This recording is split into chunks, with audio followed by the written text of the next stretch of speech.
Welcome to Monster Hunter Rise, it's Abyss, and in this video, I'm going to show you my Switch Axe build. This build can be used for other weapons. It will have attack boost maxed at level 7 and critical eye maxed at level 7.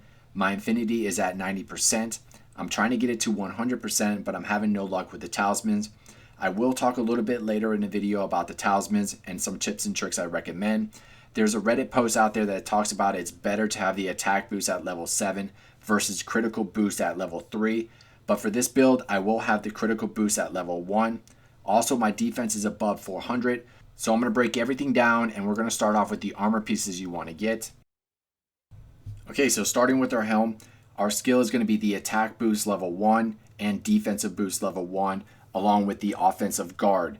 Now for our jewel slot, we're going to have two of them. We're going to have a level 2 and we're going to have a level 1.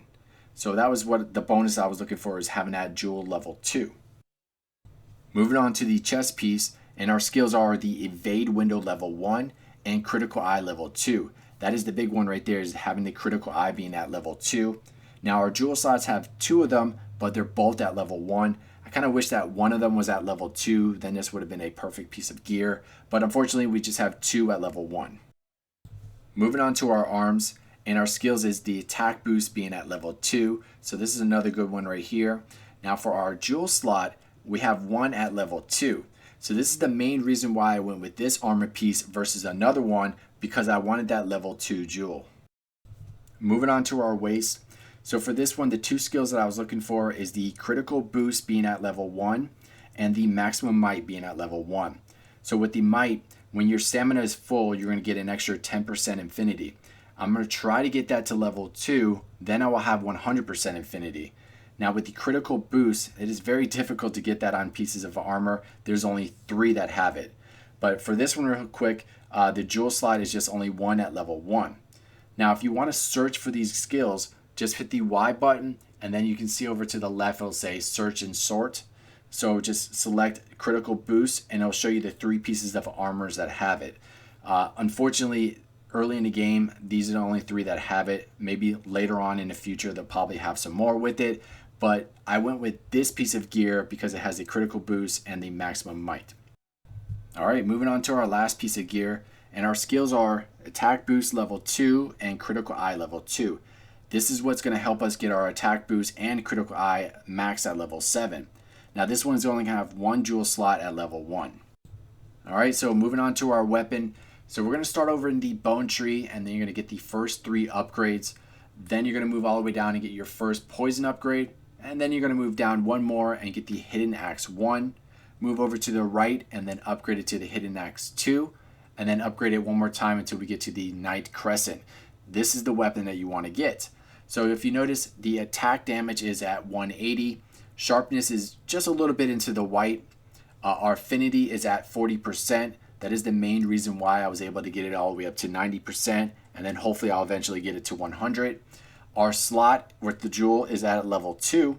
And we also have poison on the weapon. So whenever you get that poison inflicted onto the monster, you'll start seeing that tick damage. So that's kind of a nice little bonus. So even though the attack is at 180, if you can get that poison onto that monster, and then, that'll kind of increase the damage that way too.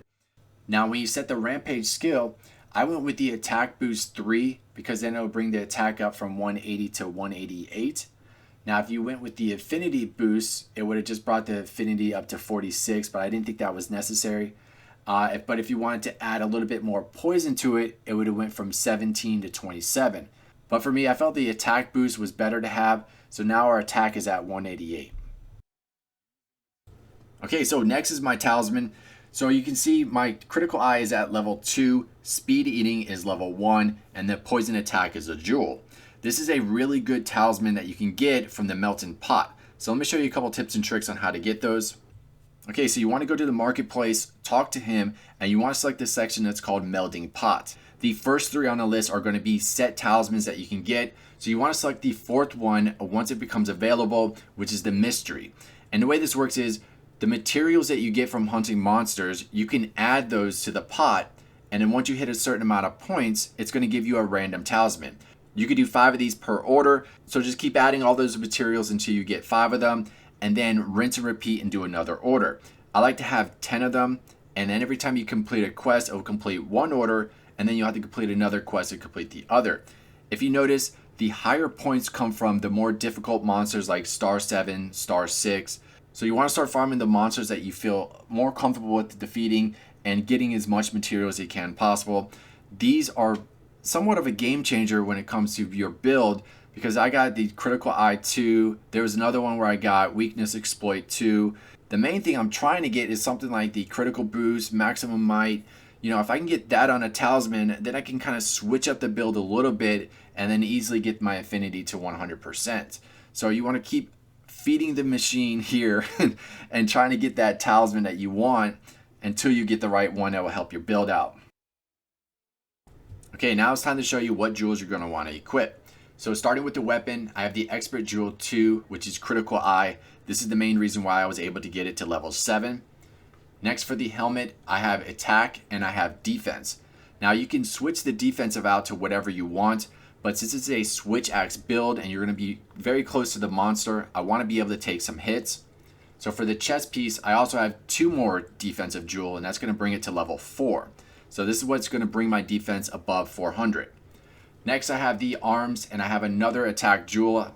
So we have 2 attack jewels to get it to level 7 for this build. For the waist, I have the Venom jewel, which is going to increase my poison attack. The legs, another Venom jewel. And then the Talisman, another Venom jewel.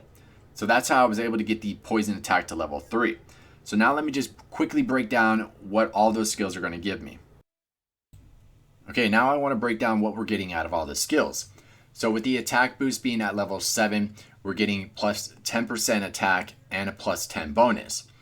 So with the Critical Eye being at level 7, we're getting the Affinity plus 40%. Remember, the weapon also has 40%, and then the Maximum Might has 10% when your stamina is full. So that's how I'm getting it to 90%.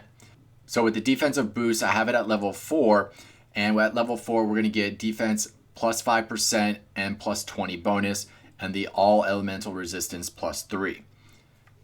Poison attack at level 3 will have the poison buildup plus 20% and plus 5 bonus. Since this is a poison weapon, you definitely want to have this on there. Critical boost at level 1 will increase damage dealt by critical hits to 30%.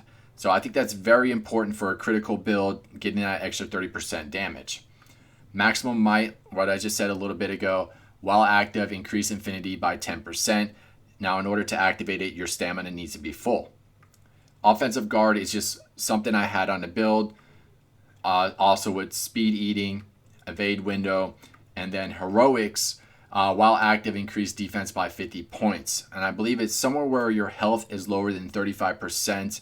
It'll give you that extra 50 points in defense. So if you do get hit, this will help you survive instead of carding.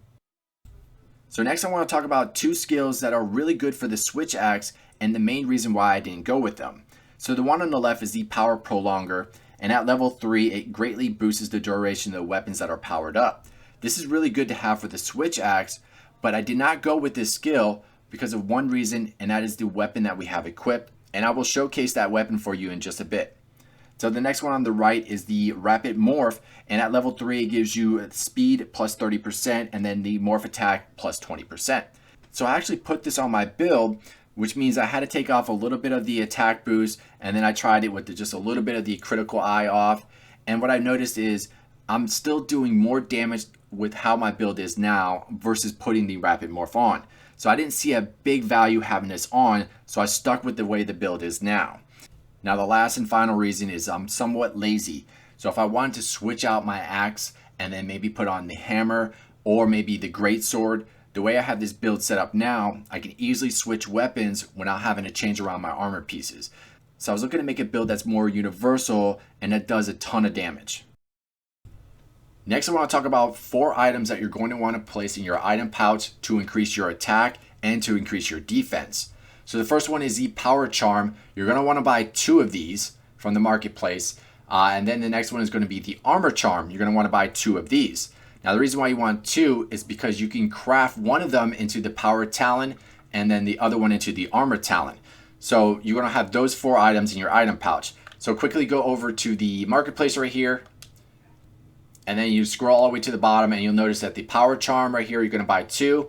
and then you're going to buy 2 of the Armorcharms. These are quite expensive, so at the end of the video, I will have a tips and trick guide to show you how to farm Zenny very fast and efficient so that you can earn money quickly in this game. So check that out, it'll be at the end of the video. So you want to go back to your item box and then go to your crafting list, and then we're going to go to healing and support, and then just tab over to the bottom. So with the Powercharm and another material, this is going to create the Powertalon. And then we craft the Armorcharm and another piece of material will give you the Armortalon. So you want to do that and then place all 4 of the items in your item pouch and then save your loadout. This is going to increase your attack, and this is also going to increase your defense. Okay, so now that everything is all set up, my attack is at 244, my Affinity is at 90%, and that's because of that maximum might. When my stamina is full, I'm going to get that extra 10%, and my defense is at 438. So now that we have everything set up, it's time to showcase the build. So I'm going to start off with a different weapon first, and I want to explain the reason why I did not go with the Power Prolonger. So with the weapon I'm using right now, I'm just going to do a regular sword attack with the A button, and when I hit the monster 4 times, it's going to charge my weapon up about halfway. Then I'm going to do another 4 more hits, and then I'll have my weapon fully charged. So that is with a different weapon. Let me show you with the other weapon.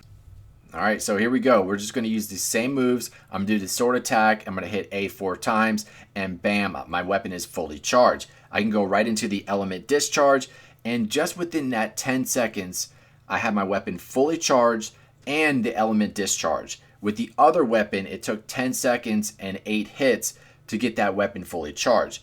So because it only takes about 5 seconds to get this weapon fully charged, I don't need the Power Prolonger.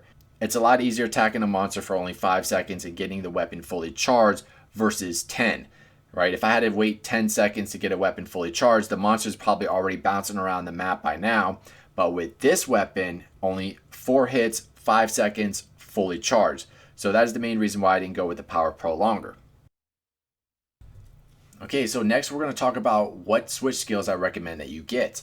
So for the first one, we're going to go with the forward overhead slash. The way this works is you're going to press forward and X, and it's going to do a pretty good hit if you can time it right.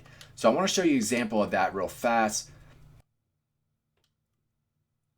Now the first one was the miss, right? So now let me connect.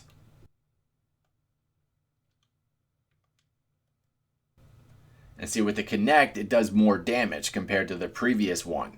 So if you can time it right, this one right here does pretty good damage. And nice thing is, like, if you're just running up to a monster, it is real easy to just hold down the X button and then go right for the attack. The next one is the finishing discharge, and I picked this one versus the other one simply because the compress finishing discharge won't let you mount the monster anymore. It'll basically stand right there, and it'll do the element discharge right there on the ground. I prefer the finishing discharge because then I can still mount the monster, and if the monster is running around the map, I might take a little bit of damage, but I'm still going to do damage to the monster. So I might not use this move as much, but it still lets me use the element discharge. And our final one is the invincible gambit. Now this is a tough choice because the other one is pretty good too, so test both of them out and see what you like. But I like this one because as soon as you run up to a monster and you hit them, typically they're going to roar right away. But if you use this move right before that, it will completely ignore the roar and you will continue to hit the monster. And then you follow up with the X and it'll do a side slash. So it has a pretty good combo right afterwards after you finish using the move. Now keep in mind though, if you use the move and the monster is still attacking you, you will still take damage, but it won't disrupt your move. So that's one of the main reasons why I like this switch skill. So let me show you an example of this one.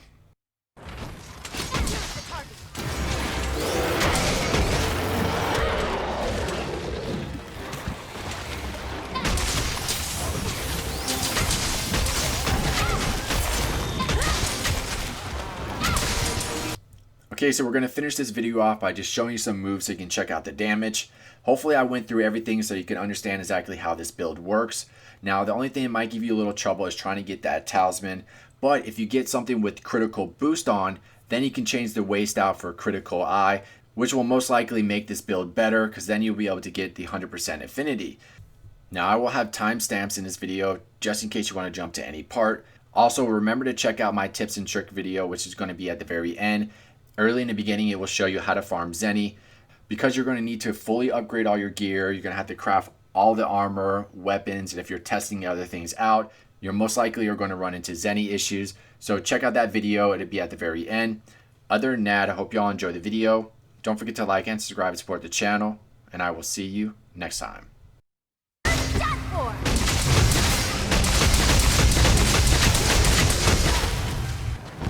I'm ready for this.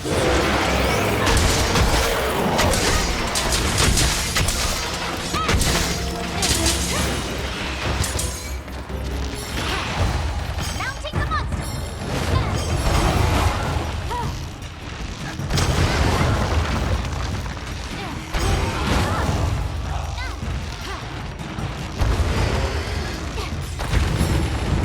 I'll let you off the hook now.